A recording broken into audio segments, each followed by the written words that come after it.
देवेंद्र फडणवीस सरकारची वर्षपूर्ती फडणवीसांनी 5 डिसेंबर 2024ला घेतली होती मुख्यमंत्री पदाची शपथ। राज्यातील 65% जनता फडणवीस सरकारच्या पाठीशी, गृह रिसर्च आणि लोकमतच्या राज्यव्यापी सर्वेक्षणात टक्केवारी समोर। फडणवीस सरकारच्या वर्षपूर्तीचा लेखाजोखा राजकारण पत्रकारितेतील विचारवंत करणार विश्लेषण आज रात्री 8 वाजता जय महाराष्ट्रवर महाचर्चा।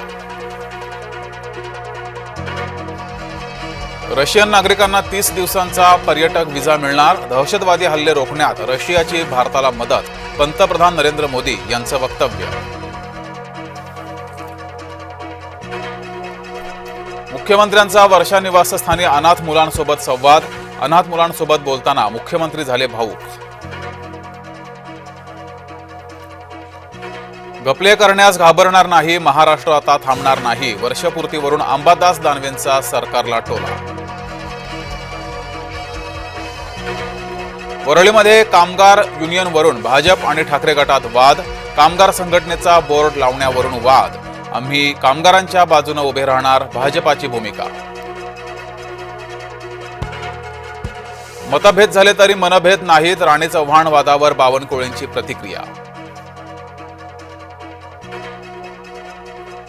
मतमोजणी 21 डिसेंबरलाच होणार, नागपूर खंडपीठाचा निर्णय सर्वोच्च न्यायालयाकडून कायम। महापालिकेचं बिगुल 20 किंवा 22 डिसेंबरला वाजणार, उच्च आणि तंत्र शिक्षण मंत्री चंद्रकांत पाटलांचे सुतोवाच। पुणे पोलिसांकडून शीतल तेजवानीच्या घरांची झाडाझडती, मुंडवा जमीन गैरव्यवहार प्रकरणी पोलिसांची कारवाई। मुंबई गोवा महामार्गाचं काम अपूर्ण, टोल नाके सुरू करण्याचा डाव, ठाकरे गटाचा सरकारवर आरोप। राष्ट्रपती भवनात पुतीन यांना गार्ड ऑफ ऑनर, राजघाटावर महात्मा गांधींना केलं अभिवादन, भारत रशियात आज महत्त्वपूर्ण करारांवर स्वाक्षरी होणार।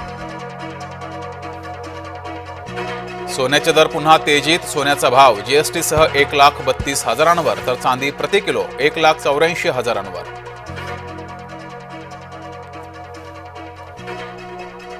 कर्जदारांना आरबीआयचा मोठा दिलासा, व्याजदरात 0.25% कपातीचा निर्णय, रेपो रेट 5.25% खाली। भारताला धोका बाहेरून नाही तर आतून, जिहादी महिलांवरून संग्राम जगताप आक्रमक।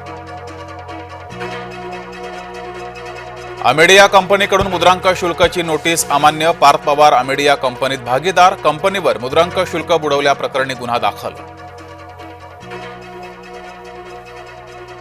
टीईटी सक्तीविरोधामध्ये शिक्षकांचं आंदोलन, शिक्षक शिक्षकेतर संघटनांचं शाळा बंद आंदोलन। विविध प्रलंबित मागण्यांसाठी कृषी उत्पन्न बाजार समित्या बंद, कोट्यवधींचे व्यवहार ठप्प। पुण्यातील नवले पुलावरून वेगमर्यादेमध्ये बदल, भूमकर पूल ते नवले पूल ताशी 40 किलोमीटर वेगमर्यादा, अपघात रोखण्यासाठी वाहतूक विभागाचा निर्णय। मराठवाडा विदर्भ यापुढे होणार अतिवृष्टीचे हॉटस्पॉट, कोकण पट्ट्यात समुद्राच्या पातळीत वाढ, अरबी समुद्रात चक्रीवादळ होणार अधिक तीव्र। मुंबईसह देशभरातील विमानतळांवर गोंधळ, 550हून अधिक उड्डाणं रद्द, इंडिगोकडून दिलगिरी।